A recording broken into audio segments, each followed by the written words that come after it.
नमस्ते। मैं हूं सुरेश कुमार एकलवे और आप देख रहे हैं हिंदुस्तान न्यूज एंड टिप्स। हिंद प्रशांत क्षेत्र में चीनी ड्रैगन की बढ़ती दादागिरी से निपटने के लिए अमेरिका ने करीब 15 साल बाद अपने महाविनाशक बमवर्षक विमान B-1B लांचर को डियागो गार्सिया नौसैनिक अड्डे पर तैनात किया है। भारत से मात्र 1500 समुद्री मील की दूरी पर स्थित Diego Garcia naval base America का हिंद महासागर में अभेद किला है। इसी इलाके में अब चीन की गतिविधियां तेजी से बढ़ रही है। चीन जहां ताइवान के खिलाफ खुली धमकी पर उतर आया है, वहीं लद्दाख में तनाव के बीच भारत के खिलाफ भी तेजी से हथियारों और सैनिकों का जमावड़ा कर रहा है। डियागो गार्सिया से अमेरिकी मध्य पूर्व के देशों और दक्षिण तथा दक्षिण पूर्व एशिया के देशों पर निगरानी रखता है। अमेरिकी वायुसेना के B-1B लांचर रणनीतिक बॉम्बर वर्ष 2000 के बाद पहली बार डियागो गार्सिया में तैनात किए गए हैं। B-1B के साथ 200 एयरमैन भी डकोटा से यात्रा करते हुए पहुंचे हैं।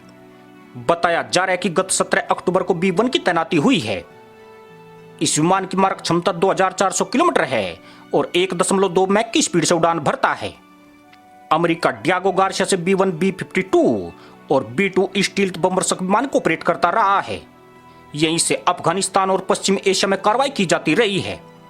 अमेरिकी सेना ने कहा है कि इस तैनाती ने हमें B-1 बॉम्बर की रेंज, स्पीड और विनाशक क्षमता को दिखाने का मौका दिया है। यह न केवल हमें शत्रु के खिलाफ प्रतिरोधक क्षमता देता है, बल्कि हमारे सहयोगियों को सुरक्षा का आश्वासन भी देता है। अमेरिका ने अभी यह नहीं बताया है कि इन विमानों को कहां कहां उड़ाया जाएगा। अमेरिका ने डियागो गार्सिया में यह तैनाती ऐसे समय पर की है जब चीन ने ताइवान स्ट्रेट और भारतीय सीमा पर अपनी गतिविधियों को काफी बढ़ा दिया है। चीन ने हाल ही में सैकड़ों फाइटर जेट को ताइवान की सीमा के पास भेजकर तनाव को चरम पर पहुंचा दिया था। इससे पहले वर्ष 2020 में अमेरिका ने अपने B-52 बॉम्बर को डियागो गार्सिया में तैनात किया था। उस समय अमेरिका का ईरान और भारत का चीन के साथ तनाव काफी बढ़ा हुआ था। अमेरिका का यह विमान काफी पुराना है, लेकिन लगातार इसमें अपग्रेड किया जा रहा है ताकि इससे हाइपरसोनिक मिसाइलों को भी दागा जा सके। B-1BB लांचर बमवर्षक विमान किसी अन्य की तुलना में सबसे ज्यादा परंपरागत हथियार ले जाने में सक्षम है। इन हथियारों में लंबी दूरी तक मार करने वाली AGM-158 एंटीशिप मिसाइल भी शामिल है, जो प्रशांत महासागर में चीनी सेना के युद्धपोतों के खिलाफ महत्वपूर्ण भूमिका निभा सकते हैं। माना जा रहा है कि B-1 बॉम्बर की वापसी का मकसद चीन और उत्तर कोरिया को संदेश देना है, साथ ही ताइवान, ऑस्ट्रेलिया और भारत जैसे अमेरिका के सहयोगियों को आश्वासन भी देना है। अमेरिका का डियागो गार्सिया नेवल बेस न केवल भारत बल्कि पूरे हिंद महासागर के लिए खास है। दरअसल हिंद महासागर के केंद्र में स्थित चागोस द्वीप समूह में लगभग 60 द्वीप समूह और 7 एटोल शामिल हैं। इसका सबसे बड़ा द्वीप डियागो गार्सिया है। यह द्वीप समूह बहुत छोटा है, जिसका क्षेत्रफल महज 60 वर्ग किलोमीटर और 698 किलोमीटर लंबी तट रेखा है। इस द्वीप का स्वामित्व अभी ब्रिटेन के पास है और उसने इसे अमेरिका को दे दिया है।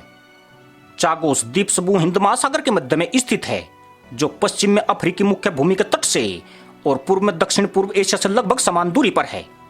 इस द्वीप के पश्चिम में सोमालिया का तट और इसके पूर्व में सोमात्रा का तट स्थित है। दोनों लगभग 1500 समुद्री मील दूर है।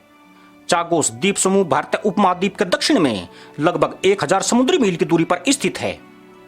डियागो गार्सिया सुदूर, सुरक्षित और हिंद महासागर के केंद्र में स्थित होने के कारण अमेरिका के लिए रणनीतिक रूप से काफी महत्वपूर्ण है।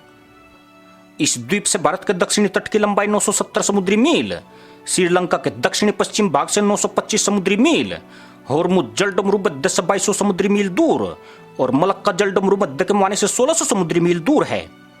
इस द्वीप पर अमेरिका के 1700 सैन्य कर्मी और 1500 नागरिक कॉन्ट्रैक्टर्स हैं। इसमें 50 ब्रिटिश सैनिक भी शामिल हैं। इस द्वीप का उपयोग अमेरिकी नौसेना और वायुसेना दोनों ही संयुक्त रूप से करते हैं। 1991 के खाड़ी युद्ध में, 1998 के इराक युद्ध में और 2001 के दौरान अफगानिस्तान में कई हवाई अभियानों को डियागो गार्सिया अड्डे से ही संचालित किया गया था। अब अमेरिका इस नेवल बेस की मदद से चीन की हिंद महासागर में बढ़ती गतिविधियों पर नजर रख रहा है। इसी के साथ अनुमति दोस्तों, जय हिंद।